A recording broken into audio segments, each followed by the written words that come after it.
अस्सलाम वालेकुम नाज़रीन, मैं मोहम्मद मुज़म्मिल हूँ और आप देख रहे हैं हमारा digital platform the nation point.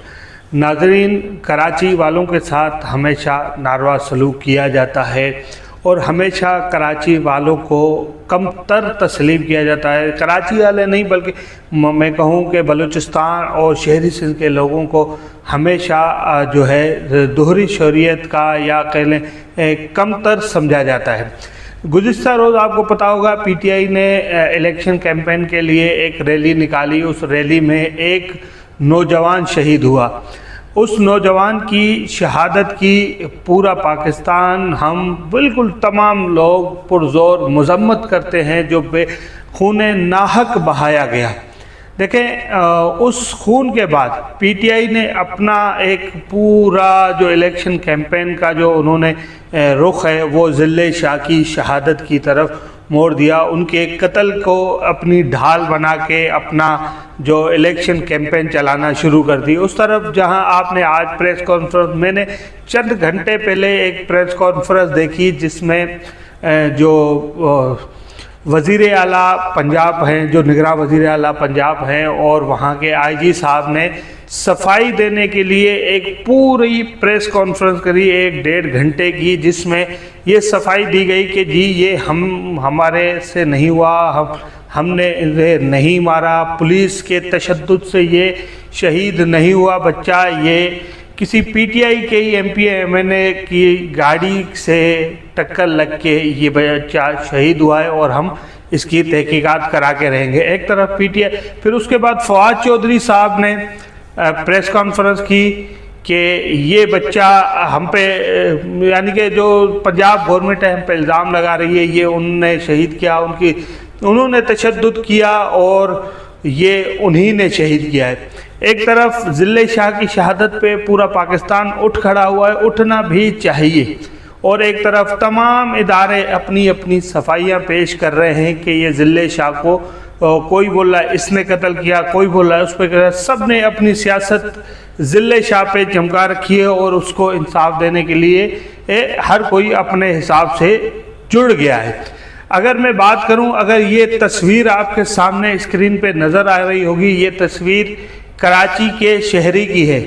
चंद साल कबल कराची के शहरी को, निहत्थे शहरी को, ना किसी तशद्दुद में था, ना किसी एहतजाज में शामिल था, ना किसी सियासी रैली में शामिल था, ना किसी और वारदात में, ना उसके हाथ में कोई पिस्टल, गन या बारूद है।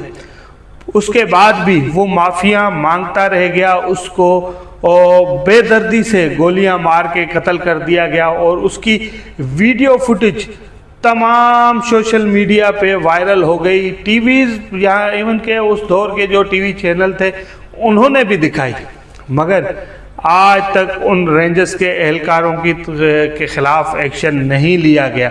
उस दौर के किसी सियासी रहनुमा ने इसके घर पे जाके इसके वालिद को, इनके बच्चों को पैसे नहीं दिए कि जी अपना घर आप चलाने के लिए हम उनकी मदद करते हैं। ये नौजवान कमाने वाला था, अब इनके घर में कोई कमाने वाला है नहीं है, या उस तो के सिंध की सबसे बड़ी पार्टी पीपल्स पार्टी उनके घर पे उनका नहीं चल के गई, सीएम सिंध चल के नहीं गया। हालांकि जब ज़िले शाह का वाक़या हुआ है, हर बंदा इस चीज़ का क्रेडिट लेने की कोशिश कर रहा है कि किसी तरह ज़िले शाह के वालिद हमारे साथ बैठे, हमारे साथ बैठ के बात करे।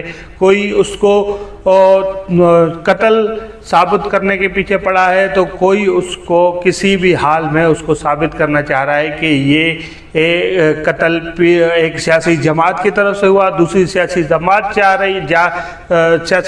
रही है कि किसी तरह हम इस कत्ल को साबित कर दें कि ये कत्ल पुलिस के तशद्दुद से हुआ। और एक वाज़िया जो फुटेज मौजूद है कराची के शहरी की, ये एक वाक़या नहीं दिखाने के लिए, ये सिर्फ मैंने एक तस्वीर दिखाई। शायद इस तस्वीर पे भी मुझे उसका बहुत जगह पे जवाब देना पड़ जाए कि मैंने ये तस्वीर क्यों दिखाई। ऐसी बहुत से वाक़यात हैं, ऐसी बहुत से चीज़ें हैं जो पुलिस आए दिन शहरियों को तशद्दुद करती है, शहरियों पे इस तरह के मुजालिम उठाती है। इवन के रेंजेस के बहुत से ऐसे वाक़यात हैं, मगर कराची के लिए कोई आवाज़ नहीं उठाता। कराची कि शहरी को कत्ल करने के बाद कोई आईजी, कोई बड़े इदारे का कोई बंदा आके सफाई पेश नहीं करता? क्यों कराची वाले को मारने के बाद सफाई पेश नहीं करती? क्या फ़र्क है कराची और पंजाब के एक आम आदमी में? क्यों पंजाब का आम आदमी पंजाबी बोलता है, पंजाबी ज़बान बोलता है, और सिंध का उर्दू बोलने वाला कराची का बंदा उर्दू बोलता है? क्या उसको उर्दू बोलने की सज़ा दी गई? क्या अपनी कौमी ज़बान बोलना, क्या अपनी कौमी ज़बान से मोहब्बत करना जुर्म है? इसी तरह हम बात करते हैं अगर बानी है MQM की, अल्ताफ़ हुसैन पे 7 साल से पाबंदियां हैं। जज साहिबान यही लाहौर हाई कोर्ट उस पर समाअत करने के लिए तैयार नहीं है। बेशुमार पटिशन दायर कर दिए गए हैं, बेशुमार मरतबा जो है अदालत से रुजू कर दिया गया है, मगर अदालत टस से मस नहीं हो रही। जब इमरान खान पे पाबंदी लगी पेमरा की, 3 दिन भी ये पाबंदी नहीं चल पाई। जब high court Punjab high court में ये मुकदमा पहुंचा तो मुकदमे को उठा के रद्दी की टोकरी में जज साहब में फेंक दिया। बल्कि उसी अदालत में, उसी कोर्ट में, उसी अहाते में अल्ताफ़ हुसैन का केस पिछले 7 से 8 साल से जो है उसको टालम टोल किया जा रहा है। उस पर कोई सुनवाई नहीं हो रही, उस पर कोई बात नहीं हो रही। क्यों? फ़र्क क्या है? जुर्म क्या है? जुर्म उर्दू बोलना क्या जुर्म है? अपनी कौमी ज़बान से मोहब्बत करना क्या जुर्म है? मैं बलूचिस्तान से ताल्लुक़ रखता हूँ, मैं अपनी कौमी ज़बान से मोहब्बत करता हूँ, मैं अपनी कौमी ज़बान बोलता हूँ। क्या ये जुर्म है मेरा कि मैं अपनी कौमी ज़बान से मोहब्बत करता हूँ? देखिए, आज इस हद पे हम पहुँच चुके हैं। इसमें बहुत बड़ी जो मसला है वो उर्दू बोलने वालों का है, शहरी सिंध में रहने वाले लोगों का है। शहरी सिंध के लोग तकसीम हो गए, अपनी ज़बानों में तकसीम कर दिया गया, फ़िरका वारियत में तकसीम कर दिया गया, लसानी बुनियादों पे हमें तकसीम कर दिया गया। हम एक शहर में रहते हैं, पड़ोस में रहते हैं। मैं घर में रहता हूं जिसमें एक तरफ मेरे उर्दू बोलने वाले हैं, दूसरी तरफ सिंधी बोलने वाले हैं, मगर हम फिर भी हमारे अंदर एक नफ़रतें भर दी गई हैं। ये नफ़रतें ही हमें आज इस अंजाम पे लेके आई हैं कि इस शहर का को शायद मोहनजोदड़ो भी ज़्यादा डेवलप होगा।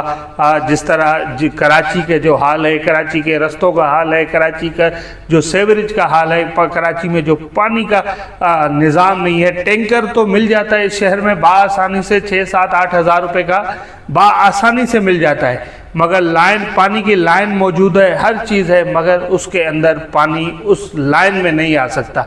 आप टैंकर ख़रीदने जाओ, आप 7-8-9 हज़ार रुपये का टैंकर पानी का आ जाता है, मिल जाएगा आपको, मगर आपकी लाइन में पानी नहीं आ सकता। वही पानी आपको टैंकर की सूरत में दिया जाता है। क्या जुर्म हमें क्यों नहीं बताया जाता? सियासतदान हमेशा अपनी सियासत पंजाब से क्यों चलाना चाहते हैं?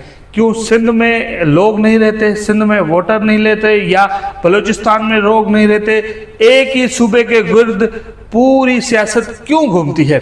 इस पे बात करेंगे इंशाल्लाह, और नेक्स्ट व्लॉग में इस पे एक डिटेल वीडियो के साथ लेके आएंगे आपके लिए कि क्यों पंजाब को इतनी तवज्जो दी जाती है, क्यों ख़ास तौर पे लाहौर, पिंडी, इन शहरों को क्यों तवज्जो दी जाती है। पंजाब के एक छोटे कस्बे को जितनी तवज्जो दी जाती, उसकी आधी तवज्जो भी कराची को क्यों नहीं मिल पाती? हालांकि पाकिस्तान का माशी हब है, इतना बड़ा रेवेन्यू जनरेट यहाँ से होता है, मगर इसको तवज्जो क्यों नहीं जाती? इसका क्या मकसद है? इसके पीछे इनकी क्या मकरू अज़ाइम है? इस पर डिटेल वीडियो के साथ फिर हाजिर होते हैं। ख्याल रखिएगा अपना और अपने चाहने वालों का, अपने शहर में रहने वालों का, और साथ में हमारे इस चैनल का भी। और आखिर में ये कहूँगा कि डिस्क्रिप्शन में मेरे दूसरे चैनल का लिंक है, आप सपोर्ट करना हरगिज़ नहीं भूलिएगा। ख्याल रखिए अपना। फ़ी अमानुल्लाह।